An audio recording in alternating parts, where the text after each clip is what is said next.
나라 밖의 비즈니스 트렌드를 살펴보는 시간입니다. 글로벌 비즈니스 트렌드. 오늘도 문스타트업 연구소를 운영하고 계시는 코링텍의 문영진 대표 모셨습니다. 어서 오십시오. 네, 안녕하세요. 문 대표님 별명을 예. 뉴스를 예측하는 예언자라고 불리기도 했어요. 이건 또 무슨 말씀이세요?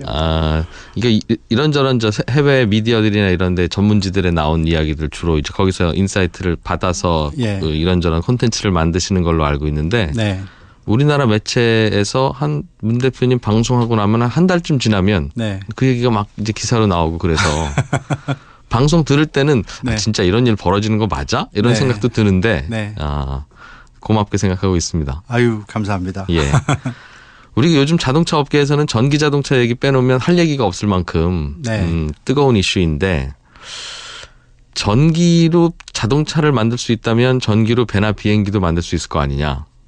그럴 수 있겠죠. 예. 뭐 그래서 그런 아이디어들이 슬슬 나오는 것 같아요. 네, 예. 그렇습니다. 그래서 오늘은 전기 비행기 말씀을 좀 드릴까 합니다. 전기 비행기. 네.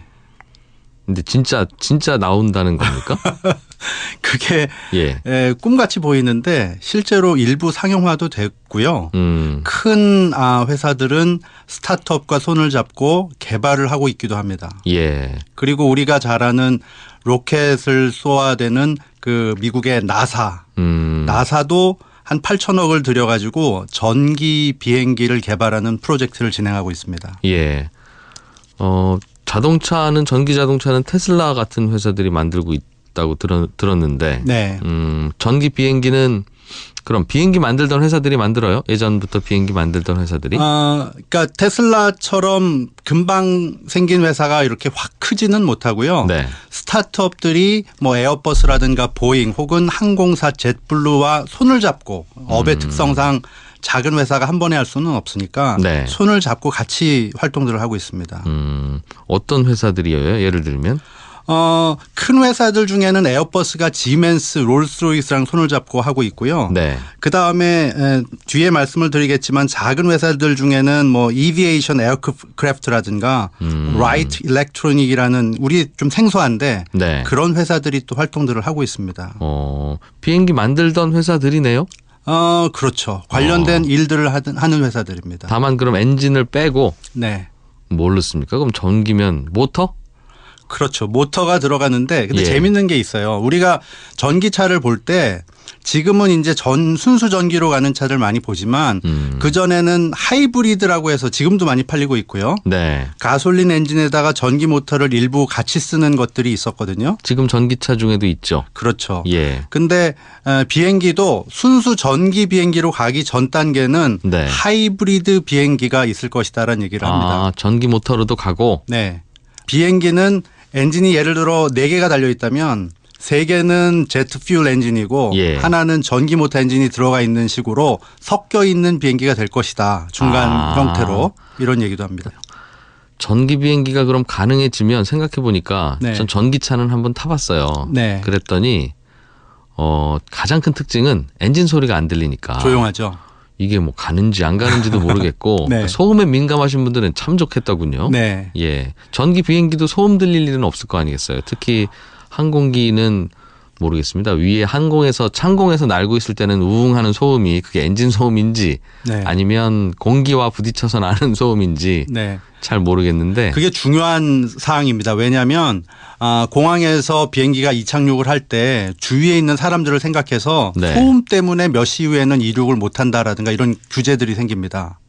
주변 주민들 시끄러우니까. 네. 그런데 이 전기 비행기가 뜨게 되면 예. 소음이 50% 이상 줄어들 수 있다고 합니다. 그럼 밤에도 뜰 수 있다? 그렇죠. 조용히 뜰 수 있는 거죠. 그래서 그래서 그 공항을 사용할 수 있는 패턴도 이런 것 때문에 달라질 수 있다라고 얘기를 합니다. 네. 그리고 당연히 엔진을 안 쓰니 연료를 안 쓸 거고 연료를 네. 안 쓰니 오염 이런 걱정도 적겠네요. 오염도 적고 그다음에 유류 그 사용료가 덜 드니까 네. 유지비가 덜 들 것이다라는 얘기를 합니다. 그렇군요. 네. 배터리는 늘 싸갖고 다녀야 되겠어요? 자동차처럼? 예. 지금 큰 문제가 제트 비행기에 비해서 전기 그 엔진을 쓰는 비행기는 예. 제트 엔진이 같은 사이즈에서 낼 수 있는 효율 대비 현재는 40분의 1밖에 효율을 못 낸대요. 그러니까 아직 그 효율성은 떨어지는 거죠. 아, 힘이 40분의 1밖에 안 든다? 네. 같은 사이즈라고 할 때. 네. 그래서 그 효율을 늘리는 높이는 그런 운동들을 하고 있고요. 예. 그다음에 또 하나는 제트 엔진은 엔진 크기를 키우면 효율이 그만큼 올라가는데 힘이 예. 늘어가는데 예.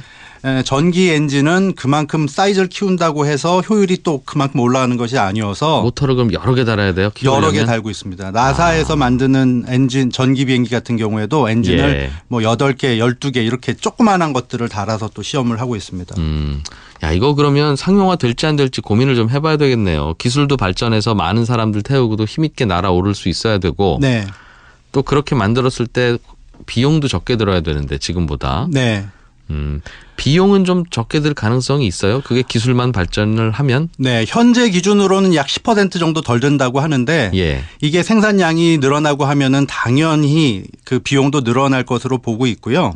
그다음에 이제 몇 명이 탈 수 있느냐 이런 것들이 관건이 될 텐데 앞에 말씀드린 이비에이션 에어크래프트 같은 경우에는 현재는 6명을 태우고 600마일을 가는데 네. 라이트 일렉트로닉이라는 스타트업 같은 경우에는 150명을 태우고 300마일을 갈 수 있다고 합니다. 그러니까 굉장히 긴 거리를 갈 수 있는 전기 비행기들이 나오고 이것은 전부 그 엔진 하이브리드가 아닌 전체를 전기로 운영하는 그런 비행기가 될 수 있을 것이라고 합니다. 그런데 300마일을 갈 수 있으면 예. 우리 상업용 비행기들이 운행하는 거리 중에 약 30%는 커버가 된다고 하니까 예.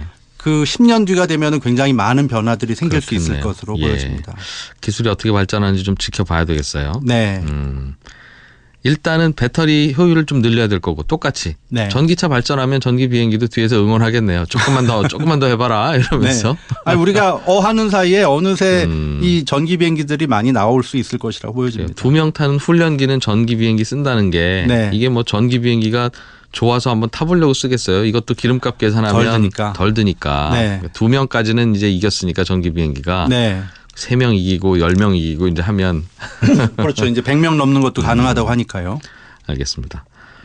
이 항공업계 뉴스 중에 하나 좀 들여다볼 게 하나 있는 것 같아서 네. 안 그래도 가끔 외신들 보면 네. 이런 뉴스가 가끔 나는데 저는 무슨 말인지 이해를 못했어요. 네.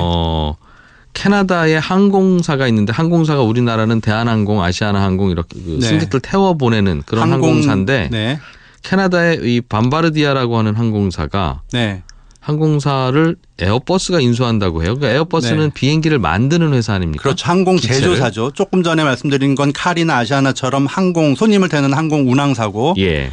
지금 밤바르디아는 항공기 제조사죠. 네. 항공기 제조사의 프로젝트 하나를 에어버스가 인수해서 같이 운영할 것이다라는 뉴스가 나왔었습니다. 에어버스는 미국에 있는 그 비행기 만드는 회사고. 에어버스는 유럽에 있는 회사인데 예. 미국에도 웨어하우스 같은 게 공장이 있는 거죠. 예. 이 회사가 캐나다의 항공기 제조사를 인수한다는 겁니까, 그럼? 항공기 제조사 전체가 아니라 제조사에서 만드는 프로그램 C300이라고 비행기 하나가 있는데 비행기 한 종류의 프로젝트를 인수한다는 얘기입니다. 아, 왜 해요? 왜 인수해요? 본인들이 그냥 만들면 안 돼요? 이게 참 재미있는 배경이 있는데요. 네. 사실은 비행기 업계 비행기 제조사들이 많지 않습니다. 큰 회사 그 에어버스하고 미국의 보잉. 그 두 회사가 그 양대 산맥이고 예. 그다음에 밑에는 캐나다의 밤보르디아, 예. 그다음에 브라질의 엠보르에어가 있다고 저희가 이 코너에서 한번 말씀을 드렸었죠. 그런데 최근에 어떤 일이 있었냐면 캐나다의 밤보르디에에서 새로 만든 C300 비행기를 네. 미국의 델타 항공에서 75대를 주문을 했어요. 거기는 또 이제 항공 승객 실어 나르는 회사니까. 그렇죠. 항공기 네. 운항사가 제조사 밤보르디에 비행기를 75대를 주문을 했거든요. 그런데요. 그런데 시장 가격이 예를 들어 800억인데 이 한 대 가격은 뭐 200억, 네. 250억 이런 수준으로 굉장히 싸게 주문을 한 거예요. 예. 그러니까 보잉사에서 이걸 보고 있다가 자기한테 사가야 될 손님이 캐나다에서 사가니까 억울하다 그러면서 이건 덤핑이다라고 제소를 한 거예요. 그렇겠네요. 네. 예. 근데 말이 되죠. 사실 뭐 800원짜리를 250원, 300원에 판다 그러면 덤핑이라고 할 수 있잖아요. 실제로도 원가보다 싸게 팔았어요. 그렇죠. 이 캐나다 회사가. 원가가 한 330억 대당 든다고 하니까 원가보다 싸다라고 하면서 이제 덤핑 제소를 한 거고 미국에서는 맞습니다라고 얘기를 하면서 덤핑 맞다. 네. 덤핑 관세를 299%를 내야 됩니다라고 밤보르디아한테 결정을 해서 통보를 한 거예요. 그럼 밤보르디아는 억울하다는 네. 입장이에요? 아니면 어떻게 대응하고 있습니까? 이거 어떡하지 하면서 방법을 찾아야 되겠다라고 하는 순간 그 순간에 에어버스랑 손을 잡은 겁니다. 우리가 캐나다에서 생산을 하면 예. 덤핑 관세가 붙게 되니까 국경을 넘으면 관세가 붙으니 네, 에어버스는 또 미국에 공장이 있고 하니까 이런. 우리 프로젝트 있는 C300 그거를 날개는 캐나다에서 만들겠지만 네. 조립은 미국 가서 만드세요. 에어버스하게. 야, 이게 그래서 그럼 보잉은 별 시비를 못 걸겠군요. 그 이후에는. 그렇죠. 그리고 재미있는 것은 에어버스에서는 이제 큰 비행기들이 있고 작은 비행기는 없으니까 네. 자기네 이해관계가 맞아 떨어진 겁니다. 밤보르디에는 관세 문제도 있고 네. 에어버스는 비행기를 좀 종류를 늘렸으면 하는 순간에 이 순간에 딱 자기들의 이익이 맞아 떨어지니까 에어버스는 돈 하나도 안 들이고 비행기 하나를 미국에 생산을 하게 된 거예요. 알겠어요. 이 문제 앞으로 어떻게 될 것 같습니까, 그럼? 그래서 이제 그 전문가들은 보잉이 좀 아쉽게 됐다라는 얘기를 했더니 네. 보잉 쪽에서는 이런 얘기를 했어요. 사실은 2015년에 밤보르디아가 어려울 때 보잉사에도 와서 프로젝트에 참여를 해달라는 요청이 있었고 우리는 별 관심이 없었다. 이거는 에어버스가 제대로 잘한 게 아니다라고 방어를 했습니다. 그러면 이 프로젝트가 성공해서 말씀드린 대로 보잉이 뒤통수 맞은 게 되는지 네. 아니면 보잉의 예측대로 에어버스가 그거 공장만 빌려주고 돈 못 벌걸 네. 이제 이런 결과가 될지는 네. 만드는 비행기가 인기 있는지를 보면 될 거 아니겠어요. 그렇죠. 그리고 업체들이 어떻게 움직이면 되는지를 보면 네. 그 낌새는 챌 수가 있겠죠. 예. 그래서 재밌는 것은 예. 그 캐나다의 범보르디에가 좀 어렵다라고 하니까 중국에서도 이런 것들을 인수하려는 얘기도 있었고 그랬거든요. 그러다 보니까 사실은 이 에어버스랑 손을 잡고 이렇게 되니까 중국 회사도 제대로 하지를 못했고 그러면 보잉은 이거 이상한 짓 한 거야라고 했는데 전문가들 중에는 이게 과연 어떻게 될 것인지 분석을 하면서 보잉사하고 브라질의 엠버로에어랑 친해질 것이다. 협력 관계가 밀접해질 것이다라는 예측을 하는 경우가 있었어요. 브라질 회사도 몸값이 올라갈 거라는 거네요. 네. 나랑 친하게 안 지내면 이제 에어버스랑 밤보르디에가 벌써 협력을 강하게 하고 있으니까. 보잉도 외로울 거야 이런. 네. 그런데 재밌는 게 있었어요. 네. 2017년 12월 기준으로 그 월스트리트의 뉴스가 갑자기 하나가 떴습니다. 예. 뭐냐면 보잉사하고 브라질의 엠보르에어가 서로 그 머징, 그 M&A를 하기 위한 대화를 진행하고 있다. 그렇겠네요. 예. 그게 10월에 에어버스가 bombardier 협력을 한다는 발표가 나오고 한 두세 달 지나면서 12월이 되니까 보잉사에서 이런 작업들을 하고 있다는 기사가 뜬 겁니다.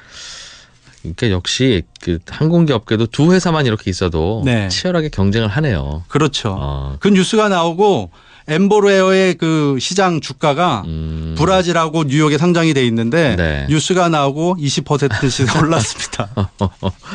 이 뉴스 듣고 투자하시는 분들은 또 어떤 이야기 돌아가는지는 관심 있게 보면 네. 또 다음 뉴스를 이해할 수 있겠죠. 네. 그렇습니다.